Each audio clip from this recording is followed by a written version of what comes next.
Hello, welcome back to my channel. Today I'm continuing with reading articles from the December 2020 edition of the Light paper, A Truth paper, link for which is in the description. And today we're going to be reading an article entitled Censoring the Vaccine Debate Will Backfire. And I'm sure the YouTube algorithms will be going a bit nuts because of the word I've just said. This was written by Dr. Malcolm Kendrick. I've reread this article and I'm pretty sure it'll be okay. So fingers crossed. YouTube doesn't decide it goes against their community standards for some bizarre reason. Okay. The COVID-19 pandemic has thrown into sharp relief the concerns that a number of people have about vaccination.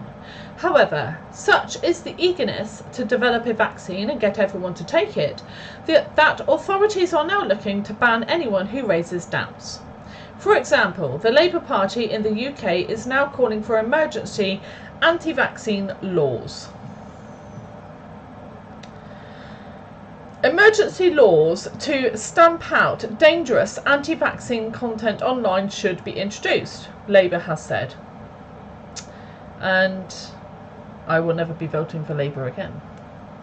The party is calling for financial and criminal penalties for social media firms that do not remove false scare stories about vaccines.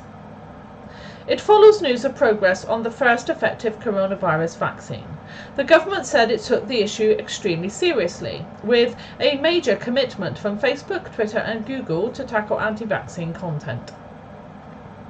There are so many things that could be said about this that it is difficult to know where to start. If the intention of such laws is to ensure more people are keen to be vaccinated, then I have news for the Labour Party. It will almost certainly backfire. This is because state censorship does not change minds, never has. Whilst debate, at least superficially, has been silenced, the concerns do not disappear. Instead, the doubts are often redoubled.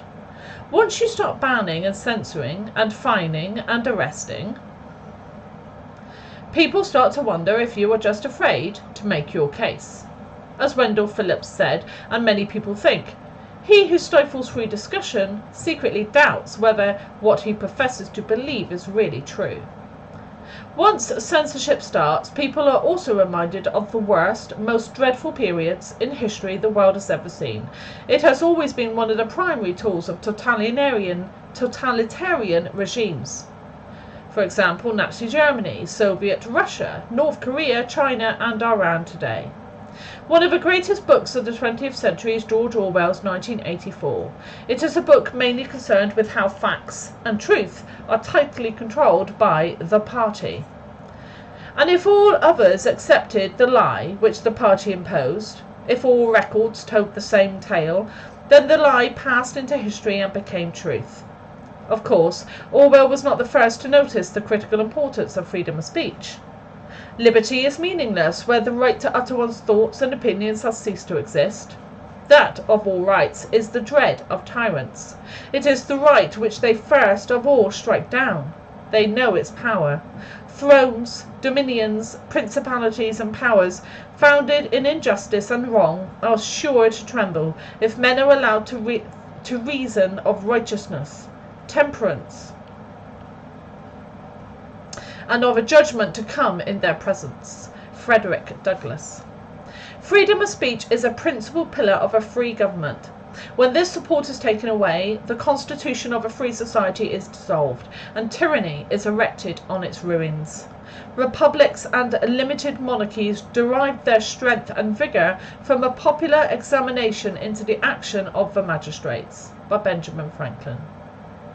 Deep down we all know this. We know that this is essential freedom. To say what you really believe to be true is the essential pillar of a free society. It carries a cost. Of course it carries a cost. People say stupid things. People say wrong and misguided things. They can be damaging things. But the alternative will always be much worse in the end.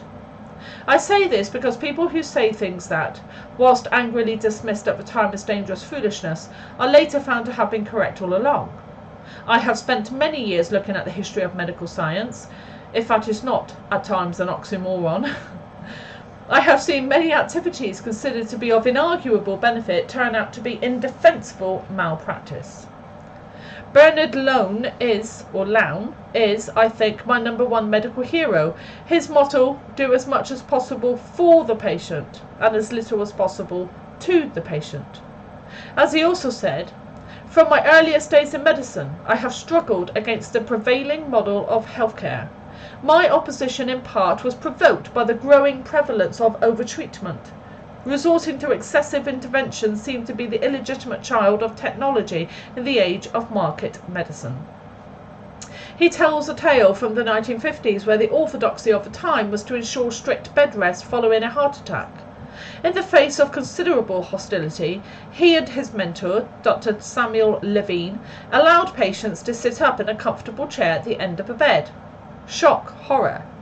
In his own words, the idea of moving critically ill patients into a chair was regarded as off the wall.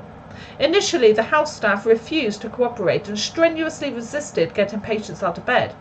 They accused me of planning to commit crimes not unlike those of the heinous Nazi experimentations in concentration camps. Arriving on the medical ward one morning, I was greeted by interns and residents lined up with hands stretched out in a Nazi salute and a Hail Hitler shouted in unison. Hail Hitler indeed. An almost perfect irony, I suppose. It turns out that strict bed rest was absolutely and completely and totally the worst possible single thing you could do. I estimated some years ago that this action resulted in the premature death of around 100 million people worldwide. It could well have been more. I imagine the Hail Hitler shouting interns and residents would have happily endorsed censorship of any criticism of strict bed rest, for the good of society, no doubt. Of course, had this happened, we would probably still be enforcing strict bed rest to this very day. Once the treatment becomes standard practice, there is no longer anything else against which to compare it, so you have no idea if it is beneficial or harmful. That is what happens when you ban freedom of thought and speech.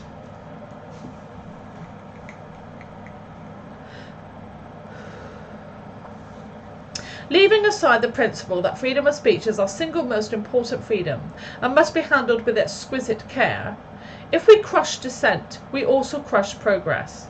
Stupid ideas will, in the end, be shown to be stupid. Nonsense will be exposed as nonsense. However, if no criticism is allowed, stupid ideas that are widely believed to be true cannot be challenged, and we will be stuck forever. I think most people recognise this truth. I also think most people, when they see things being banned and censored, wonder why. You immediately raise doubts. Why are they doing this? Are they attempting to hide something? You will not convince anyone ever by censoring them or shutting them up. You will instead make them more certain that you are hiding something and that they are right. Censorship always hardens attitudes. It does not change minds. Anti-vaxxers, whatever that stupid, deliberately demeaning term means, will become more anti-vax. Discussion will be driven underground. Heroes and martyrs will be created. You will have done the exact opposite of what you hoped to achieve. You don't win arguments by clubbing people into submission. All you do is silence them and redouble their determination. Okay. And there's a box down here, a quote by somebody called Matt Johnson. I'll just read this out. A phantom that lurks no one has seen, in isolation anywhere in the nation. An invisible killer as the filler of headlines for the bovine, waiting in line, lock you down to get you down. Separate, says the state. False diagnoses create the disease, ill-disguised and poorly masked. Once again our freedoms are attacked. RNA copy and paste in haste to change your DNA in every way. Nanosec in your bloodstream, enough to make your soul scream. Transhuman chimera in a luciferase days. What have we become? denying the coup we know to be true. Will you? By Matt Johnson. Okay, so the next article I'll be reading is called Fear, the Trojan Horse for Tyranny by Dustin Broadbury. And thank you for watching and listening. Do all the normal things people ask you to do with YouTube, like, share, subscribe, etc. And take care of yourself until next time. Bye bye.